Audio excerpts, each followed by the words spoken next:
Au nom du Père, du Fils et du Saint-Esprit. Amen. La paix de Jésus soit dans votre maison. J'espère que vous allez bien, que vous êtes dans la paix et la joie de Jésus. Alléluia.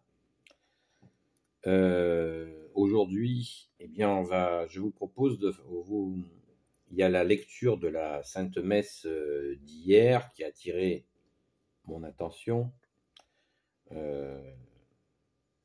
et je voulais vous la partager. Mais hier, en même temps, je voulais vous faire une vidéo que j'ai faite hier. Donc, je vous fais la lecture de la parole d'hier concernant donc cette lettre aux Philippiens de Saint Paul, du grand Saint Paul. Imitez l'humilité de Dieu. Puis-je vous faire un appel dans le Christ? Puis-je faire appel à l'amour? Sommes-nous en communion dans un même esprit? Et y a-t-il chez vous tendresse et compassion? Alors donnez-moi cette joie, mettez-vous d'accord, soyez unis dans l'amour, n'ayez qu'une âme avec un même projet. Ne faites rien par rivalité ou pour la gloire. Ayez l'humilité de croire les autres meilleurs que vous-même, au lieu de penser chacun à son intérêt. Que chacun se préoccupe des autres, que l'on trouve en vous le même projet que chez le Christ Jésus.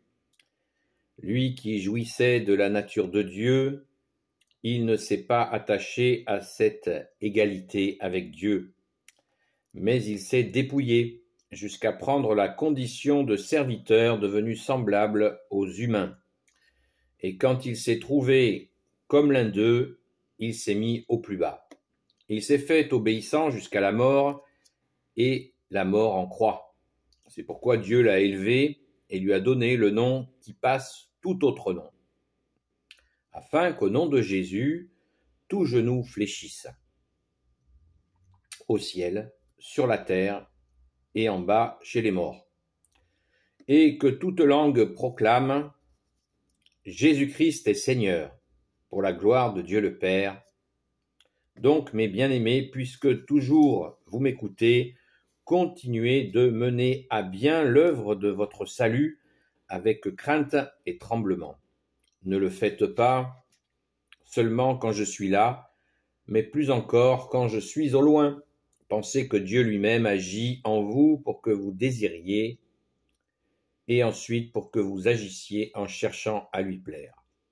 Faites donc tout sans récrimination ni discussion. Ainsi vous serez sans faute ni tache, soyez des enfants de Dieu, sans reproche au milieu d'un peuple dévoyé et perverti. Au milieu d'eux, vous êtes lumière, comme les astres dans l'univers, quand vous leur présentez la parole de vie. Vous serez ainsi ma fierté au jour du Christ, car je n'aurai pas couru, je n'aurai pas travaillé pour rien, et si je dois donner ma vie pour ce sacrifice et ce service religieux qu'est votre foi, je m'en réjouis et je partage votre joie. Et de votre côté, réjouissez-vous et partagez ma joie. Merci, Saint Paul. Alors,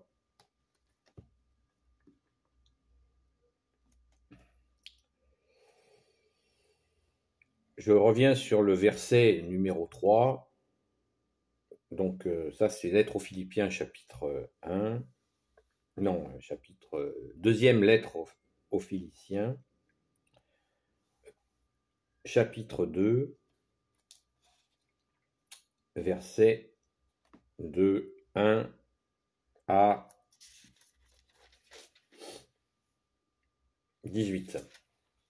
Je voudrais revenir sur le verset numéro 3, qui dit « Ne faites rien par rivalité ou pour la gloire ». C'est quand même quelque chose qui me paraît très intéressant au jour d'aujourd'hui.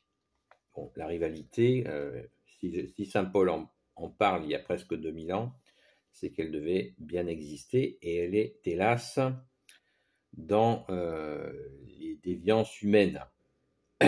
Rivalité, jalousie, ou alors rechercher, comme dit Jésus, de vaine gloire, comme tu nous dis Jésus, parce que toute gloire humaine est vaine.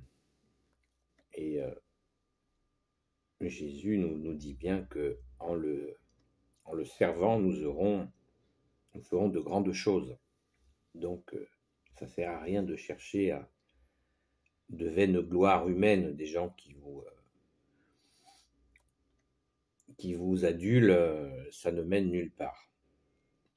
Au contraire même, ça peut mener vraiment dans l'abîme. Mais j'insiste sur l'esprit, comme le dit aussi Saint Jean, de discerner les esprits.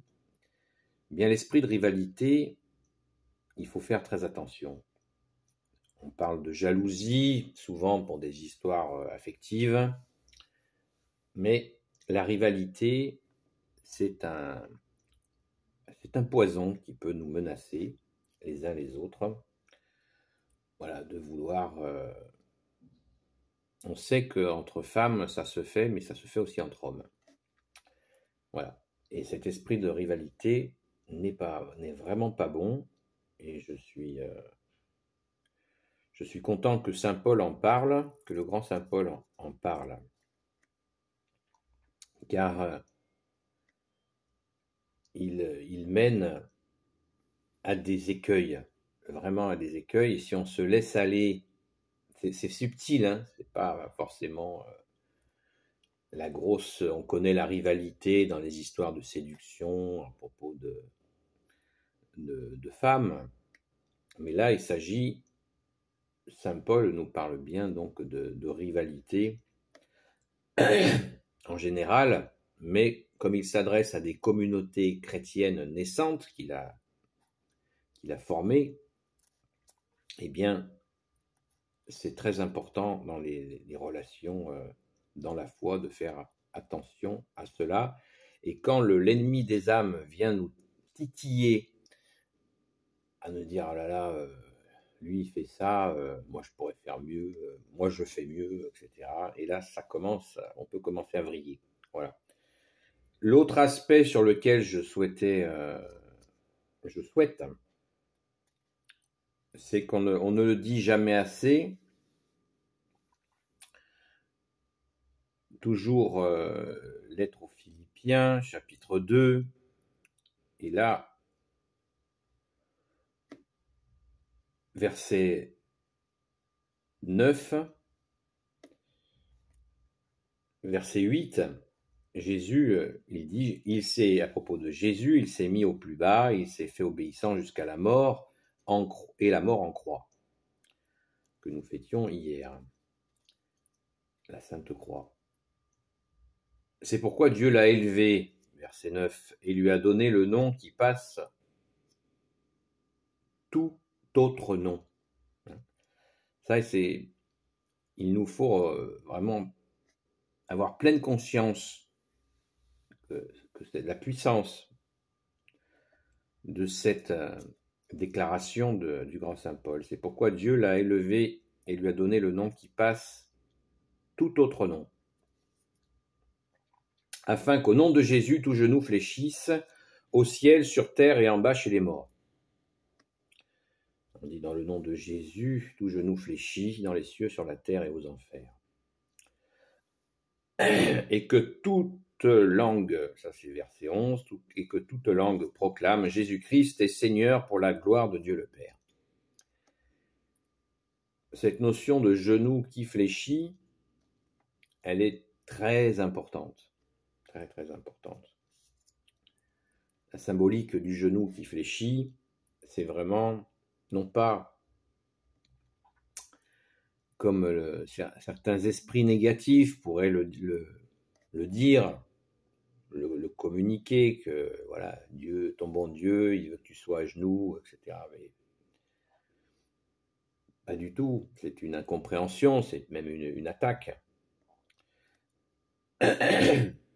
contre la sainte foi, parce que l'homme n'est jamais aussi grand que quand il s'agenouille devant Dieu. Un seul genou suffit, puisque quand on a un genou fléchi, l'autre aussi est fléchi. S'agenouiller, poser un genou à terre sans que le deuxième genou soit fléchi. Mais il s'agit déjà d'une inflexion dans nos cœurs. C'est une histoire d'amour. Dire Jésus, je fléchis devant toi et c'est pour mon bien. C'est pour mon bien. Excusez-moi, j'ai un chat qui se balade dans ma gorge. Et oui, c'est pour mon bien que je fléchis devant toi, pour le meilleur. Merci Jésus, alléluia. Voilà ce que il y a certainement il y a plein de choses à dire sur cette lettre aux Philippiens, chapitre 2, versets 1 à 18. Je vous mettrai tout ça dans les commentaires. Et puis la lecture d'hier, elle comportait aussi, bien sûr, la lecture de l'Évangile. Et c'est dans Saint Jean. C'est dans Saint Jean.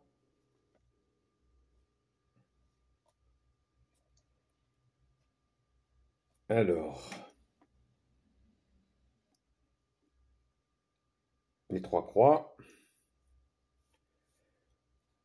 Évangile selon Saint Jean, chapitre 3, verset 13. Mais personne n'est monté au ciel si ce n'est le Fils de l'homme, qui lui est descendu du ciel. Rappelez-vous le serpent que Moïse a fait élever dans le désert, il faut que le Fils de l'homme soit élevé de la même manière. Et alors, quiconque croira en lui aura la vie éternelle. Oui, comme Dieu a aimé le monde, il a donné le Fils unique pour que celui qui croit en lui ait la vie éternelle et n'aille pas à sa perte.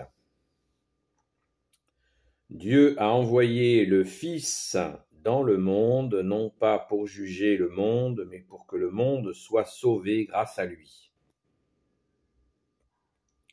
Pour celui qui croit en lui, il n'y a pas de jugement. Par contre, celui qui refuse de croire s'est déjà condamné, puisqu'il n'a pas cru dans le nom du Fils unique de Dieu. Le jugement, c'est cela même, la lumière est venue dans le monde et les hommes ont choisi les ténèbres, plutôt que la lumière, car ils faisaient le mal. Celui qui fait le mal n'aime pas la lumière, et il ne vient pas à la lumière, car alors il deviendrait clair que ses œuvres sont mauvaises. Au contraire, celui qui fait la vérité vient à la lumière, pour qu'on voit clairement que toutes ses œuvres ont été faites en Dieu. Merci Jésus pour ta parole. Alors là, de la même manière, je voulais... Au verset 12, Jésus, tu nous dis, « Si vous ne croyez pas quand je vous parle des choses de la terre, comment croirez-vous lorsque je parlerai des choses du ciel ? Mais personne n'est monté au ciel si ce n'est le Fils de l'homme qui, lui, est descendu du ciel. » Personne n'est monté au ciel. Rappelez-vous le délire New Age de certaines théories. Les hommes sont victimes de ces théories fumeuses, où certains croient qu'ils vont s'élever, l'obsession de s'élever de soi-même. Illusion totale, illusion absolue. Je le répète, mais personne n'est monté au ciel si ce n'est le Fils de l'homme qui, lui, est descendu du ciel.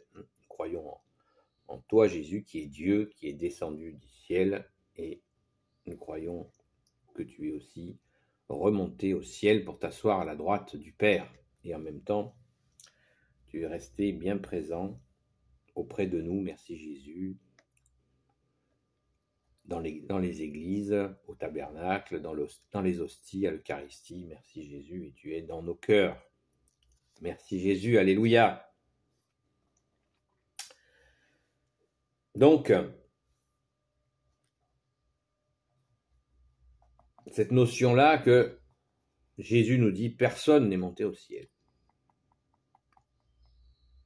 Nous entendons régulièrement ce délire de l'homme qui veut se faire Dieu. Là, c'est clair, c'est net, c'est pas possible. Merci Jésus de nous garder de cette illusion. D'ailleurs, Jésus l'a dit dans une autre parabole, celui qui s'élève de lui-même sera rabaissé, et celui qui se rabaisse sera élevé. Voilà. Pas élevé au ciel, mais élevé. Voilà. Merci Jésus. Alors sur cette parabole, qui est aussi très connue, oui, comme Dieu a aimé le monde, il a donné le Fils unique pour que celui qui croit en lui ait la vie éternelle et n'aille pas à sa perte. Voilà. Donc là, on retrouve ce mouvement où le Père a tant aimé qu'il a envoyé son Fils.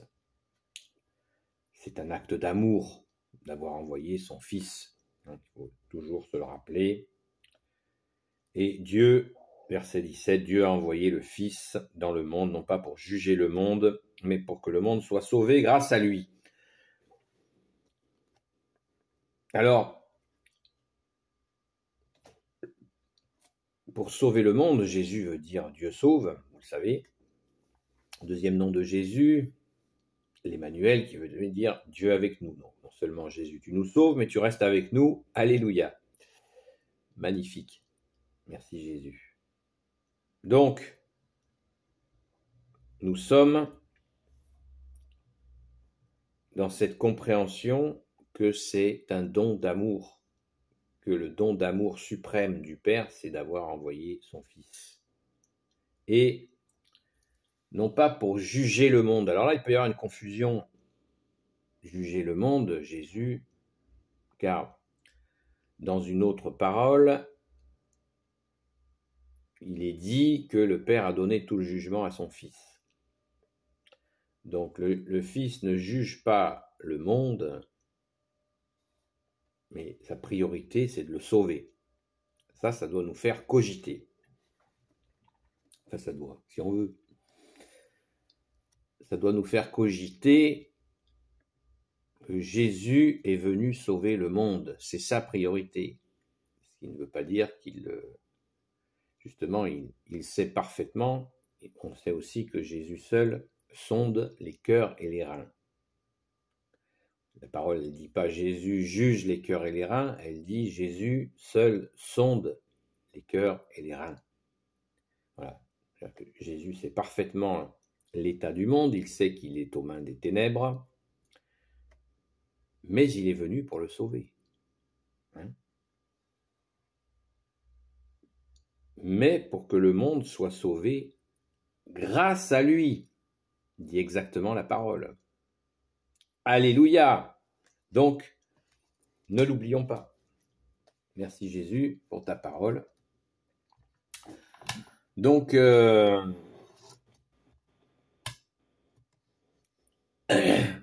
voilà les lectures d'hier. On pourrait bien sûr en parler. Ce serait bien agréable de méditer. Je vous indique tout ça dans les commentaires afin que vous puissiez y retourner. Il y a tant à méditer.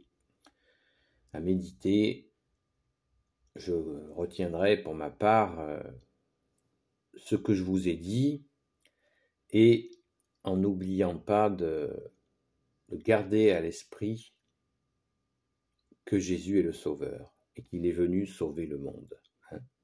Quand il reviendra dans sa gloire sur les nuées d'anges, eh bien ce sera le moment final et définitif du sauvetage. Mais d'ici là, eh bien, il faut bien sûr se retrousser les manches afin que le plus grand nombre soit sauvé, puisque Jésus est venu pour ça. Et comme le dit la parole, grâce à lui, grâce à toi Jésus. Amen. Merci Jésus. Gloire éternelle soit au Père et au Fils et au Saint-Esprit, maintenant et toujours et pour l'éternité. Amen. Ô Jésus, toi qui peux tout et qui portes tout, toi le Sauveur, toi l'Emmanuel, je te confie toutes celles et ceux qui regarderont cette vidéo, ainsi que leurs proches selon ta sainte volonté. Sainte Marie, Reine des cieux, toi l'Immaculée Conception, toi qui écrases le serpent, toi qui es la lune sous tes pas.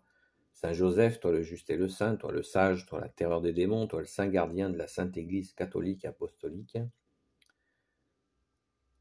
Sainte Marie-Madeleine, notre chère sainte patronne, et vous tous les saints et saintes amis de Jésus, Saint Michel Archange qui est comme Dieu, Saint Gabriel Archange, Saint Raphaël Archange et tes anges guérisseurs, et vous tous les anges qui servez Jésus, je vous confie toutes celles et ceux qui regarderont cette vidéo, ainsi que leurs proches, selon ta sainte volonté, ô Jésus.